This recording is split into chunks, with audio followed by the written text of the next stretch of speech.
Hello, I'm the Tempest English teacher. Let's get you exam ready. Today we're thinking about The Tempest by William Shakespeare with my guide to Act 2. Before we get going, don't forget to like and subscribe. There are plenty of things on the channel to help you understand the play like an expert. Okay, let's get going with my guide to Act 2. Now, firstly, I'm going to introduce you to a character called Sebastian who features in Act 2. And Sebastian is King Alonso's brother, and Antonio, Prospero's brother, will convince him that he should kill Alonso to become King of Naples. King Alonso wronged Prospero in the past. He's one of the reasons why Prospero has ended up on the Enchanted Island with his daughter Miranda. But the fact that he is being betrayed by his brother and Antonio makes him look fickle rather than evil.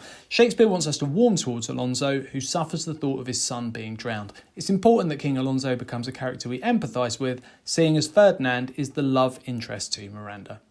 Now, we are on an enchanted desert island and a ship has been wrecked offshore and the people on board have ended up on the desert island. We've got these characters who have come onto the desert island from aboard the ship, and this Act 2, is going to feature each of them. We've got Ferdinand, a young prince and son of King Alonso. He doesn't actually feature in Act 2, but it's important to know that he is alive and hasn't drowned when the ship sank. He's been taken prisoner by Prospero and Miranda. We then have King Alonso, along with Antonio, Prospero's brother, Sebastian, King Alonso's brother, and somebody called Gonzalo, who is a kind lord. So those four are going to be together and they're desperately in search of Ferdinand and they believe him to be dead. We've also got Stefano and Trinculo. Those are two lower status characters. We've got the butler to the king and his jester. So Stefano and Trinculo are also going to feature. They're on a different part of the island and they're going to come across Caliban, who is the son of a witch who lives on the island, a monstrous character, and they're going to bump into him towards the end of Act 2. In front of us now are all the key moments in Act 2. I'm going to walk you through Act 2 using my comic strip. Act 2 begins with King Alonso beside himself, believing his son to be dead. He believes that he's drowned when the ship sank.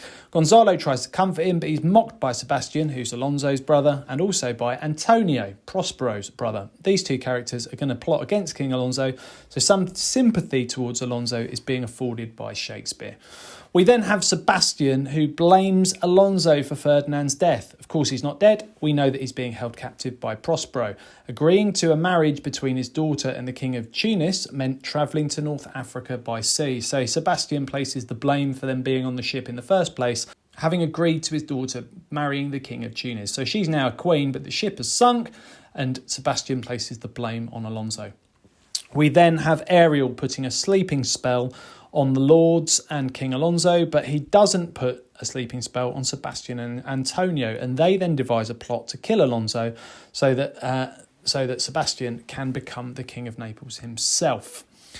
The sleeping spell is then removed as they draw their swords, and then the characters claim that their swords were raised because they heard threatening animal sounds and they managed to get away with it, and then all of the characters head off together in search of Ferdinand. On another part of the island, Trinculo, the king's jester, and Stefano, his butler, have found Caliban. The three of them share some strong wine and they get very comically drunk, and then Caliban begins to worship Stefano as a god, which is interesting given that Stefano and Trinculo are the lowest status characters of the travelling party that have been shipwrecked on the island. Stefano then tells Caliban that he's actually the man in the moon. And Act 2 ends with Stefano claiming that the three of them are the new rulers of the island, and Caliban feels overjoyed to be free of Prospero, who has been keeping him as a slave. And that's what happens in Act 2. Now, if you want to take it further, all you need to do is click the link in the description and you can get yourself a free worksheet. You'll get my comic strip that you can keep, but you'll also get an opportunity to write in your own words a summary of each of those key moments so that you can recall Act 2 like an expert. Okay, check out the other videos on my channel. I'll continue to add content. Feel free to ask something you'd like to see me cover in the comment section. Don't forget to like and subscribe and share, and keep revising.